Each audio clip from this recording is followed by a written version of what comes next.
आज हम शुरू करते हैं तीसरा अध्याय श्रीमद् भगवत गीता। तीसरा अध्याय। अर्जुन उवाच ध्यायसि चेत कर्मणस्ते मता बुद्धिर्जनार्दन तत्किं कर्मणि घोरे मां नियोजयसि केशव। दूसरा श्लोक।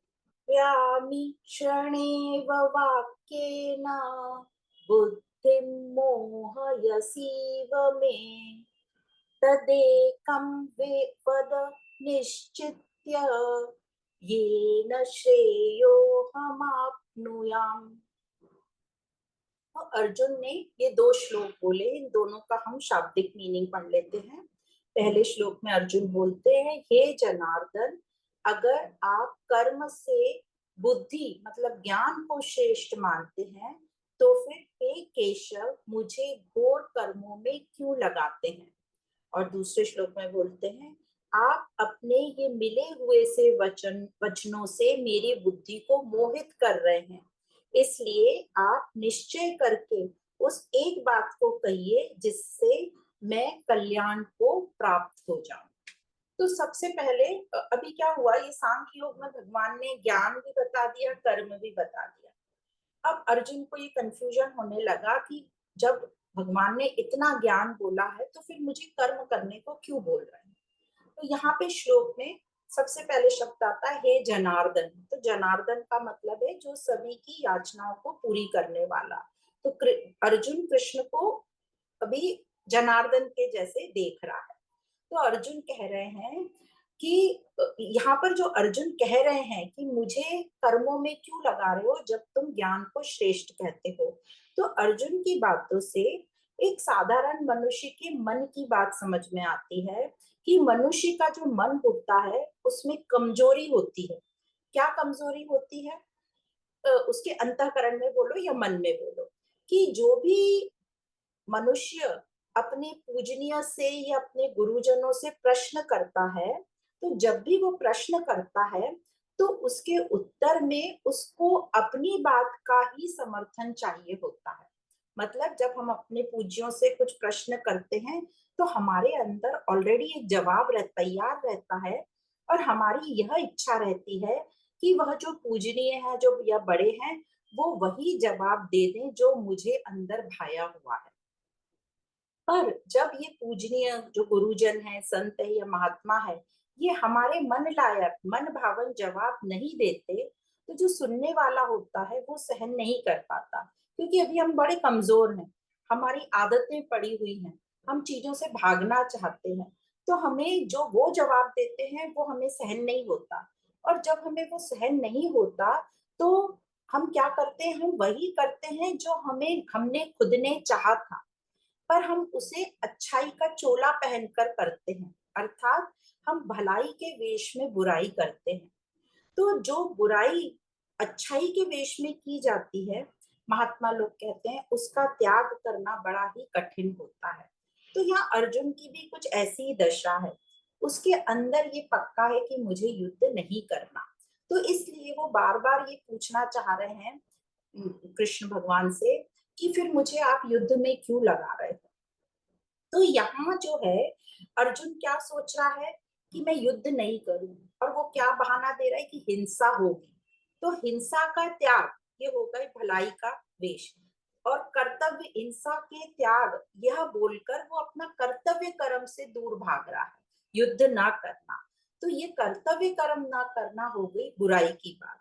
तो भलाई का वेश लेके वो ये जो अच्छाई कर्तव्य है कर्म उसका त्याग कर रहा है। तो भलाई के वेश में यहाँ पर बुराई आ गई। तो इस प्रकार कहते हैं ये हम सब मनुष्य लोगों की साधारण सी ये कमजोरी रहती है, और यही हमारी टेंडेंसी होती है कि हम ऐसा करें। तो युद्ध करने में हिंसा होगी तो हिंसा नहीं करनी है, ये अच्छी बात हो गई। और अच्छी बात की ये चादर ओढ़कर जो करना चाहिए वह नहीं करना। इसलिए अर्जुन जो है कर्तव्य कर्म से ज्ञान को श्रेष्ठ यहाँ पर मान रहे हैं, और यही कह रहे हैं कृष्ण को कि ज्ञान श्रेष्ठ है तो मुझे घोर कर्म युद्ध रूप कर्म में क्यों लगा रहे हो। घोर क्यों बोला? क्योंकि यहाँ हिंसा होगी। तो जो दूसरे अध्याय में 39 नंबर के श्लोक में भगवान ने बुद्धि योग की बात कही थी। बुद्धि योग मतलब समता, पर अर्जुन ने यहाँ पर उसको बुद्धि योग नहीं समझा, उसको बस बुद्धि मतलब ज्ञान समझ लिया, समता नहीं समझी, बस ज्ञान मतलब बड़ी बड़ी बात उसने समझ ली। इसलिए अर्जुन कह रहे हैं कि पहले आपने कहा कि पहले आपने सेकंड अध्याय में ही कहा है कि बुद्धि युक्त हुआ तो कर्म बंधन को छोड़ देगा, और आपने यह भी कहा था कि ज्ञान कर्म से उत्तम है, श्रेष्ठ है, 49 नंबर के श्लोक में दूसरे अध्याय में। तो इन दोनों श्लोकों में बुद्धि योग या बुद्धि युक्त कहा है, और इसका मतलब है समता। पर अर्जुन उनको मतलब यहाँ पर समता को न समझकर उसे सिर्फ एक साधारण ज्ञान समझ रहा है, कारण उनके मन में एक बैठी हुई कमजोरी है कि युद्ध नहीं करना। इसलिए कह रहे हैं जब ज्ञान ही श्रेष्ठ है तो मुझे घोर कर्म में क्यों लगा रहे हो। तो घोर जैसे बोला हिंसा होगी, इसलिए घोर घोर कर्म बोल रहा है। तो अर्जुन की समझ जो है वो ये नहीं है कि ये जो ज्ञान बोला है ये ज्ञान सूक्ष्म है, और ये जो ज्ञान सूक्ष्म है उसी का स्थूल रूप कर्म में बनकर आता है, मतलब जो हमारे अंदर बैठा होता है वही बाहर निकल के आता है। जैसा हम अंदर है सूक्ष्म में, वही हम बाहर स्थूल में निकल के आते हैं। जैसे हमारे विचार चलते हैं, जैसी सोच अंदर सूक्ष्म में चलती है, वही बाहर स्थूल कर्मों में आ जाती है। तो अर्जुन ये नहीं समझ रहे हैं, ये जो इन्होंने ज्ञान की बात बोली, ये जो ज्ञान है समता में, ये ज्ञान सूक्ष्म में अंदर बैठा है, और वही ज्ञान स्थूल रूप में बाहर आएगा। वैसे ही हम कर्म करेंगे, मतलब लोगों के कल्याण के लिए या अपनी चेतना को ऊंचा उठाने के लिए। तो यहाँ पर ऐसा नहीं है कि ज्ञान अलग है, कर्म अलग है और भक्ति अलग है। ये सब अलग अलग नहीं है, ये सिर्फ बताया गया था अलग अलग तरीकों से। तो इन सब में ये जितने भी मार्ग बताए जाते हैं ये सब अलग अलग है ही नहीं, सब एक है। तो वेदांत में तो वैसे भी बोलते हैं ना, सब एक ही है, सब में एक ही आत्मज्ञान ही दिया जा रहा है। और ये सब एक कब लगेंगे हमें? जब हमें अपने उद्देश्य उद्देश्य से प्रेम होगा। यदि हमें अपने उद्देश्य से प्रेम होगा तो ये हम सब एक, ज्ञान हो चाहे कर्म हो, हम करेंगे निष्कामता से, अहमता ममता रहित होकर कर्म। तो यहाँ पर श्लोक में दूसरा शब्द आया व्यामी श्रेणेव वाक्य। तो इसका मतलब है कि अर्जुन कह रहे हैं कभी तो आप कहते हैं कर्म करो और कभी कहते हैं कुरु कर्म, मतलब कुरु कर्माणी कर्म करो, और कभी आप कहते हैं बुद्धौ शरणम अन्विच्छा, मतलब ज्ञान का आश्रय लो। ये दोनों सेकंड अध्याय में कहे हुए 48 और 49 नंबर के श्लोक में। तो अर्जुन को ये शब्द कैसे लग रहे हैं, ये वचन मिश्रित हुए, मिले हुए से लग रहे हैं। व्यामी मिश्रेणे वाक्य, ये वाक्य उसको मिला मिला हुआ लग रहा है, क्लैरिटी नहीं है, उसको स्पष्टता नहीं आ रही है, ये बोलना चाह रहे हैं अर्जुन। तो ये जो दो वाक्य हैं हमने समझ लिया कि ये दो अलग नहीं है, एक ही है। पर अर्जुन कह रहे हैं ये आप अब निश्चित करके बताइए ज्ञान या कर्म, जिससे मेरा कल्याण हो। अब कल्याण हो तो अर्जुन शुरू से बोल रहे हैं, सेकंड अध्याय में 7वें श्लोक में अर्जुन ने कहा था आप कुछ ऐसा बताइए जिससे मेरा कल्याण हो। तो इन दो श्लोकों में जो अर्जुन पूछ रहे हैं उससे यह पता चलता है कि अर्जुन ने भगवान के वचनों को ठीक से अभी समझा नहीं है, और ना समझने के कारण उनको भगवान के ये जो वचन है ये मिले हुए से लग रहे हैं, उन्हें क्लैरिटी नहीं आ रही, क्योंकि उनके मन में अपना निश्चित है कि युद्ध नहीं करना है। तो जब हमारे मन में कुछ निश्चित होता है तो हम सामने वाले का जो वो बोल रहे हैं उसकी बात भी ध्यान से नहीं सुनते। तो इस प्रकार जो भाष्यकार लोग हैं, संत महात्माएं बोलते हैं जब तक हमारे में संसार की सत्ता रहती है, हम संसार को सत्ता देते रहते हैं, तभी तक हम हमारे लिए कर्म जो है घोर या सौम्य रहते हैं।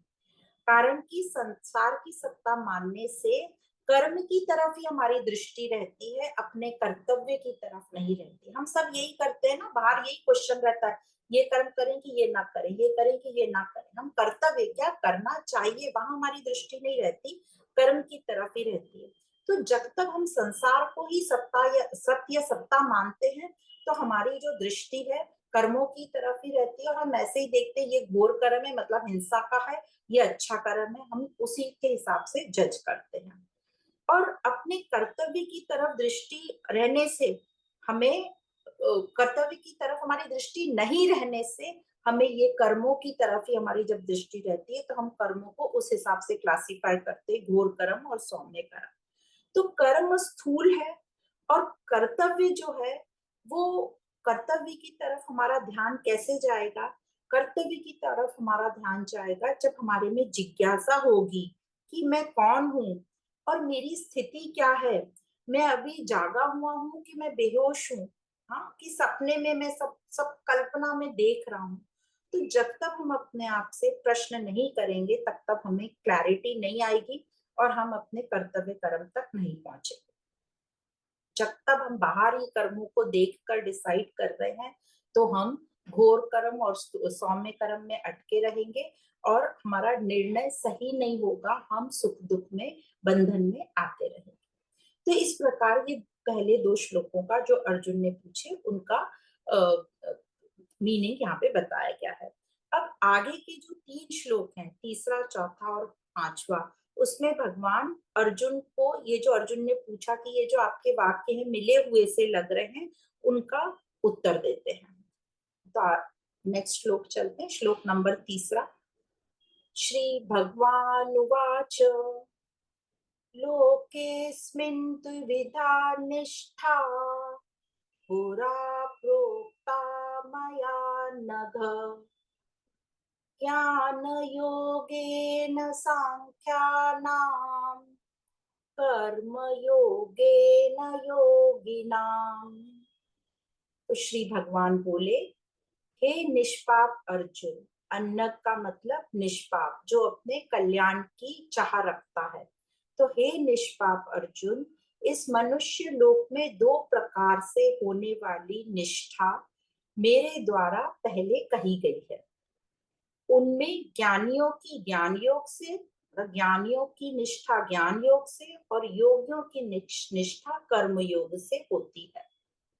तो क्या कह रहे हैं भगवान कि 2 निष्ठा बताई गई है।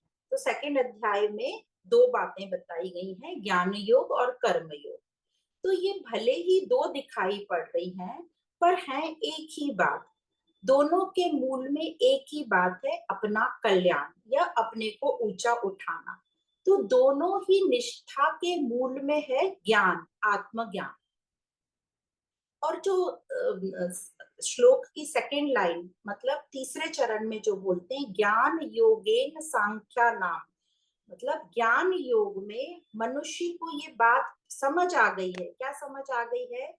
कि जो मैं अहंकार हूं वह भी प्रकृति ही है और मैंने अज्ञानता पूर्वक इसको स्वयं मान लिया था।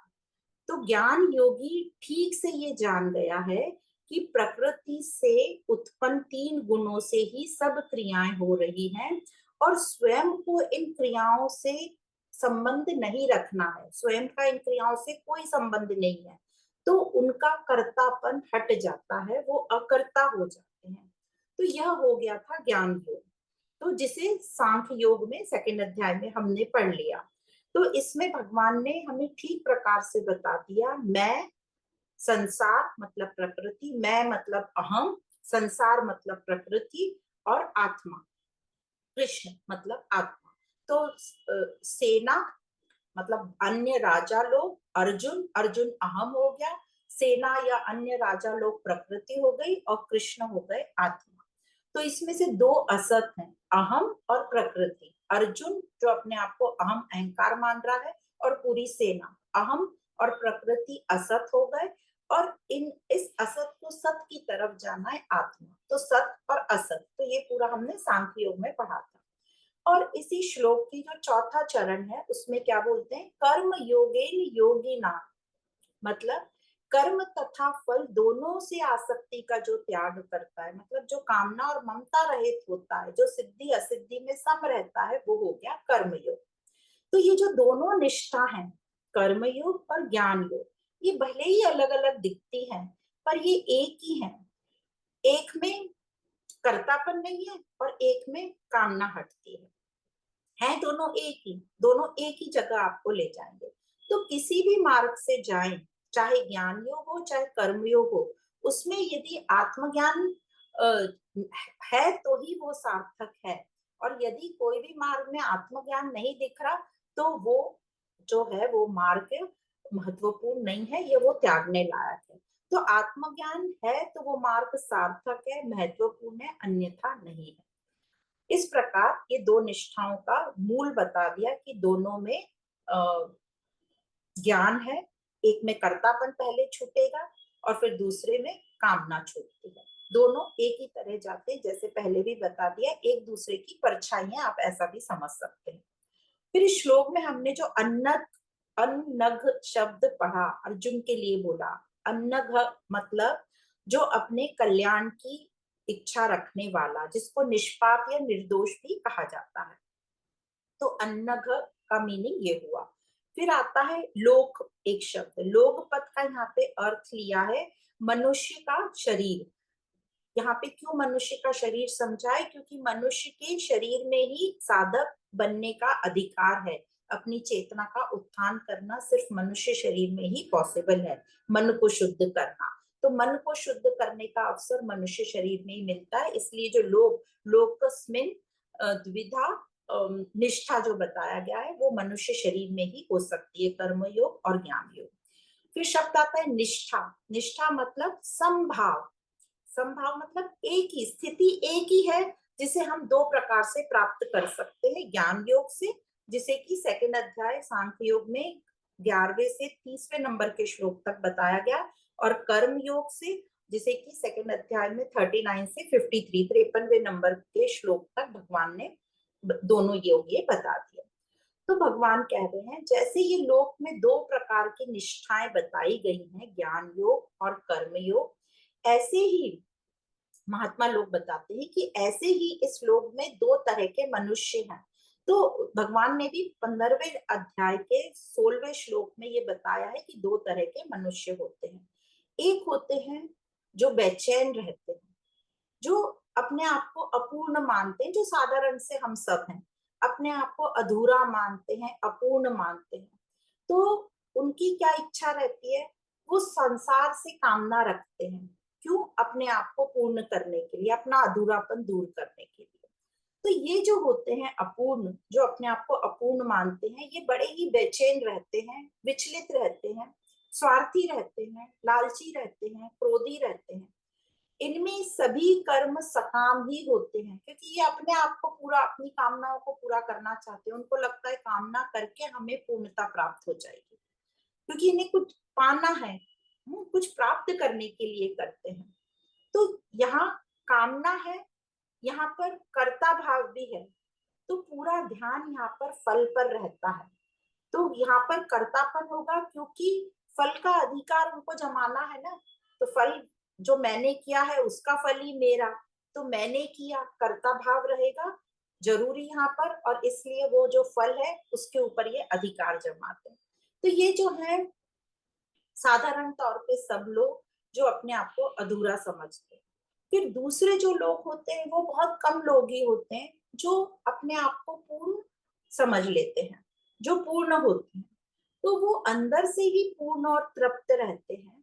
और जो अंदर से ही पूर्ण और तृप्त रहेगा, तो जो उनके कर्म वो करेगा, वो उनके कर्मों में भी पूर्णता रहेगी, उनमें बेचैनी कहीं नहीं रहेगी, क्योंकि वो ऑलरेडी तृप्त हैं और आनंद में हैं।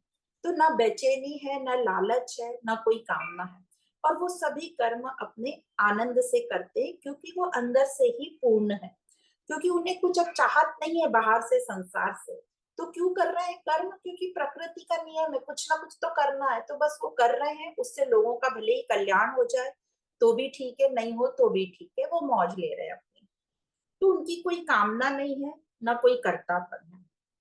तो इस प्रकार जो लोग कर्म करते हैं उससे बाकी लोगों का कल्याण होता है, क्योंकि कर्तापन है ही नहीं कर्मों में। अंदर से जो पूर्णता है, तो वो आनंद से कर्म करता है। तो इस प्रकार उसमें स्वार्थ नहीं रहता, तो लोगों का कल्याण होता है। तो हमने देखा दो तरह के जो मनुष्य होते हैं, एक होते हैं अपूर्ण और एक दूसरे होते हैं पूर्ण। कर्म दोनों ही करेंगे, पर ज्ञान होने से निष्कामता आएगी, और ज्ञान नहीं होगा तो कामना रहेगी, और कामना रहेगी तो हमने देख लिया कि वो बेचैन रहेगा, लालची रहेगा, स्वार्थी रहेगा, दुखी रहेगा। तो इस प्रकार कर्म जो है वो अज्ञानी भी करेंगे और ज्ञानी भी करेंगे, पर जिसके अंदर मतलब सूक्ष्म में ज्ञान बैठ गया तो बाहर स्थूल में भी जो उसका कर्म है वो कैसा होगा, पूर्णता देने वाला और अकर्ता वाला, अकर्मी हो जाएगा। तो अंदर कामना होगी तो सकामता होगी, मतलब वो कामना पूरी करने के लिए, कुछ प्राप्त करने के लिए कर्म करेगा, तो उसके अंदर राग द्वेष सब रहेगा। और अंदर ज्ञान रहेगा तो जैसे हमने देखा निष्कामता आ जाएगी और वो आनंद में रहेगा और लोगों को भी आनंद देगा। अब चलते श्लोक नंबर 4 की तरफ। न कर्मणा मनारंभान नैष्कर्म नैष्कर्म्यं पुरुषोऽश्नुते न च सन्न्यसनादेव सिद्धिं समधिगच्छति। तो यहाँ बोल रहे हैं मनुष्य न तो कर्मों का आरंभ किए बिना निष्कर्मता का अनुभव करता है और न कर्मों के त्याग मात्र से सिद्धि को ही प्राप्त होता है। तो भगवान क्या कह रहे हैं यहाँ कि कर्म किए बिना और कर्मों के त्याग से तो शुद्धि आएगी ही नहीं। ये बात क्यों आई? क्योंकि कहीं ना कहीं लोगों को लगता है कि हम कर्मों का ही त्याग कर देते हैं या कर्म ही नहीं शुरू करते। तो ये तो ऐसी बात हो गई कि हमने एग्जाम ही नहीं दिया और हम रिजल्ट को खोज रहे हैं, है ना। हमने कर्म करे ही नहीं पर हम देख रहे हैं कि हमारे में निष्कामता या शांति आई कि नहीं, मुक्ति हमें मिलेगी कि नहीं। तो कहीं भी भगवान ने सांख्य योग में अभी तक या पूरी भगवत गीता में कर्मों को न करने की या त्याग करने की बात कही ही नहीं है। तो कोई भी मनुष्य, हम सब जानते हैं कि एक क्षण भी कर्म करे बिना नहीं रह सकता। जब हम कहते हैं कि हम कुछ भी नहीं कर रहे तब भी हम कुछ ना कुछ करते ही रहते हैं, कि जब तक हमारे मनुष्य ये हम शरीर में है, चेतना में है, तब तक प्रकृति हमसे कर्म कराती रहेगी। तो यह कर्म नहीं करना, पहला शब्द भगवान ने बोला कि यह कर्म नहीं करना मतलब कर्मों का आरंभ, मतलब कर्म कोई नया कर्म शुरू ही नहीं करना, और या कर्मों का त्याग कर देना मतलब जो हम करते आ रहे थे अभी तक वो कर्म अब से हमें, अब हम उनको छोड़ देंगे। तो कर्म को शुरू नहीं करना और कर्मों का त्याग कर देना, इन दोनों से ही हमारा कल्याण नहीं होगा। पर हम जैसे बोलते हैं ना, साधारण मनुष्य, जैसे कि अभी बताया, हमारी सोच क्या होती है कि शास्त्र कहते हैं कामना मत करो, पर बिना कामना से तो हमारे से कोई कर्म होते ही नहीं है। तो हमारा तो कर्म क्या होता है, कामना से ही होता है, तो हमारे तो हर कर्म समता सकाम ही होते हैं। तो हम क्या करें, कामना तो हमसे छूटती नहीं, तो एक काम करते हैं, कर्म करना ही छोड़ देते हैं। तो यहाँ सोचने की बात यह है कि कर्म छोड़ने से कामना समाप्त नहीं होती, कामना तो बनी ही रहेगी, फिर तो हमारी बात बनी ही नहीं, क्योंकि भगवान ने तो कामना छोड़ने को बोला है। तो यह मत समझ लो कि सकामता छोड़ देने से हमें निष्कामता आ जाएगी। निष्कामता का मतलब ही है कामना छोड़ना, पर हम क्या सोचते, कर्म छोड़ दो। तो जो हमने सकाम कर्म शुरू किए हैं कामना करके अपने आप को पूर्ण करने के लिए, अपने आप को कुछ बाहर से प्राप्त करने के लिए, वो छोड़ दो, बस वो छोड़ दो तो हमारे में निष्कामता आ जाएगी। नहीं नहीं, निष्कामता में कामना को छोड़ना है। तो ये हमें ठीक प्रकार से समझना है, कर्म नहीं छोड़ना है, कामना छोड़नी है। और कर्म कभी छूटता भी नहीं है। तो ज्ञानी हो या अज्ञानी हो, सब कर्म तो करते ही हैं। पर जो ज्ञानी मतलब आत्मवान होता है वो कर्म तो करते ही हैं जब तक उनका शरीर है। लोगों को लगता है उनके कर्म छूट जाते हैं, वो कर्म तो करते ही रहेंगे, कर्म होगा ही, पर हाँ वो कर्म से बंधते नहीं है, उनमें आसक्ति नहीं रहती। तो जो योगी होते हैं, निष्ठा वाले होते हैं, मतलब ज्ञानी आत्मवान, ये मनुष्य कर्म करते हुए भी निष्कर्मता को प्राप्त करते हैं। क्योंकि कामना छूट गई तो वो बंधे ही नहीं कर्मों से, कर्मों से बंधे ही नहीं, तो जो कर्म का फल आ रहा है वो भी नहीं हो रहा, उनको कर्मों में आसक्ति नहीं, तो निष्कर्मता को प्राप्त होते हैं, मतलब अकर्ता को, अकर्मी हो जाते हैं। तो कर्म बंधन में वो फंसते ही नहीं, या ऐसा कह ले समझ सकते हम कि इनके कर्म बंधन कारक होते ही नहीं, क्योंकि ये अकर्ता बनकर कर्म करते हैं। इनको फल चाहिए ही नहीं, क्योंकि कर्म बोल ही नहीं रहे कि मैंने किया है। फल हम कब करते हैं? जब मैंने किया है। तो कामना रहित, तो हमें क्या समझना है हमको ये ठीक से, कि कामना रहित मतलब निष्कामता से, और कर्तापन रहित मतलब निष्कर्मता से कर्म करने से मनुष्य अपने कर्म बंधन में बंधता ही नहीं, या कर्म उसको बांधते ही नहीं।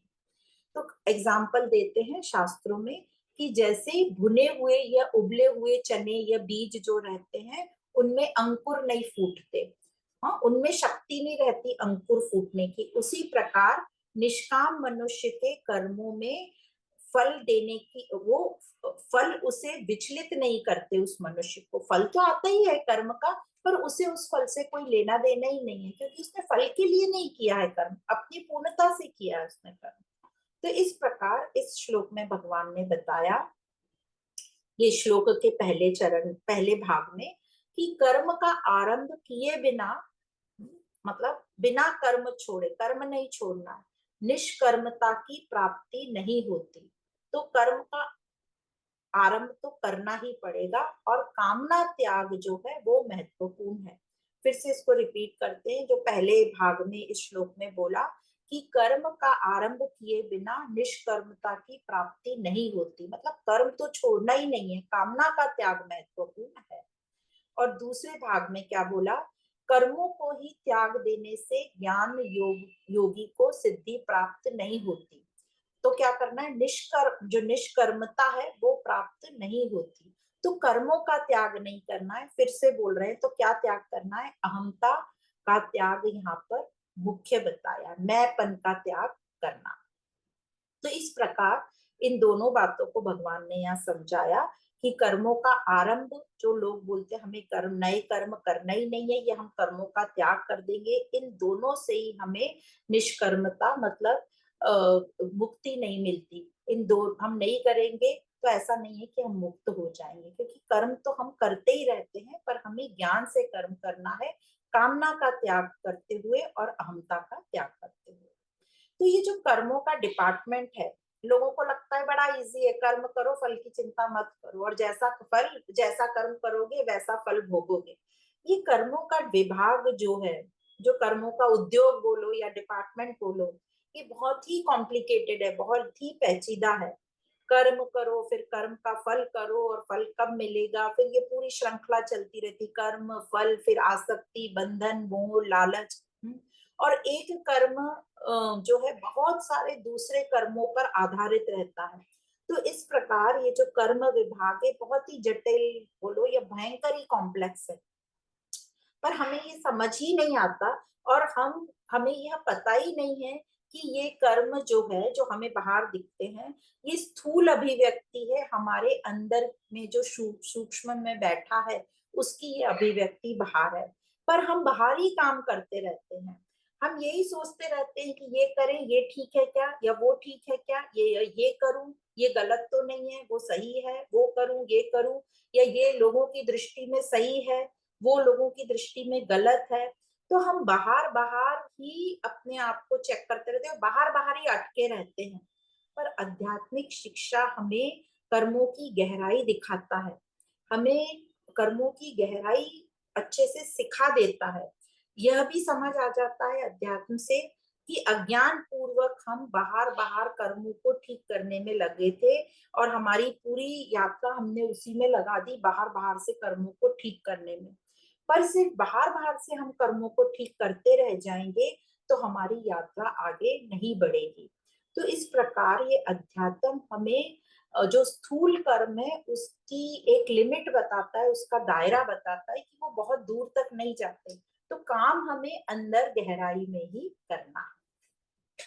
आगे चलते श्लोक नंबर 5। न हि कश्चित् क्षणमपि जातु तिष्ठत्य कर्मकृत् कार्यते ह्यवशः कर्म सर्वः प्रकृतिजैर्गुणैः। भगवान कहते हैं कोई भी मनुष्य किसी भी अवस्था में क्षण मात्र भी कर्म किए बिना नहीं रह सकता, क्योंकि प्रकृति के परवश हुए सब प्राणियों से प्रकृति जन्य गुण कर्म करवा लेते हैं। तो यहाँ पे वही बात बता रहे हैं, ये हमको ठीक प्रकार से एक्सप्लेन कर रहे थे कि प्रकृति जो है निरंतर परिवर्तनशील है, पर आत्मा में कोई परिवर्तन नहीं होता। तो प्रकृति के साथ संबंध रखने से कोई भी किसी भी अवस्था में क्षण मात्र भी कर्म किए बिना नहीं रह सकता, पर कामना का त्याग कर सकता है। कामना त्याग करने से निष्कामता आती है। तो जो आत्मकार होते हैं वे भी कर्म तो करते ही हैं, पर जो उनका कर्म है वो निष्काम हो जाएगा, क्योंकि वो ममता और अहमता से वो आसक्ति रहित है। तो वह अकर्ता हो जाएंगे, उनमें कर्तापन नहीं रहेगा, तो बंधन नहीं होगा। तो ये हमारे हाथ में, कर्म तो करने, फिर हम कर्म करने से तो बाध्य हैं, मतलब प्रकृति हमसे कर्म करा ही लेगी, पर निर्णय करना कि हमें कर्म कौन सा करना है गहराई से देखकर, मतलब कैसे करना है, निष्कामता से करना है, वो हम अपना निर्णय कर सकते हैं।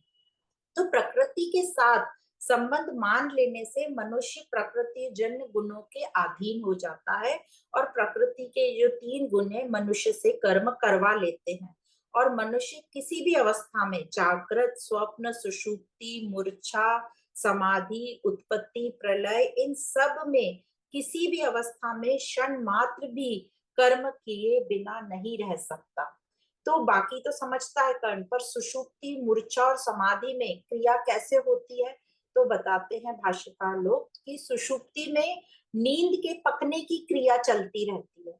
किसी को आप आधी नींद में उठाओ तो वो क्या बोलेगा, अरे मेरी नींद पूरी नहीं हुई थी, मतलब नींद की कुछ अवस्था चल रही थी, नींद के पकने की क्रिया चल रही थी। फिर मूर्छा और समाधि में क्या होता है, हमारी क्या क्रिया चलती है, हमारी अवस्था बदलती रहती है। तो अवस्था अंतर होता रहता है, मतलब बदलने का प्रवाह चलता रहता है, ये निरंतर क्रिया चलती रहती है। तो प्रकृति में परिवर्तन होना निरंतर है, अवस्थाएं निरंतर बदलती रहती हैं।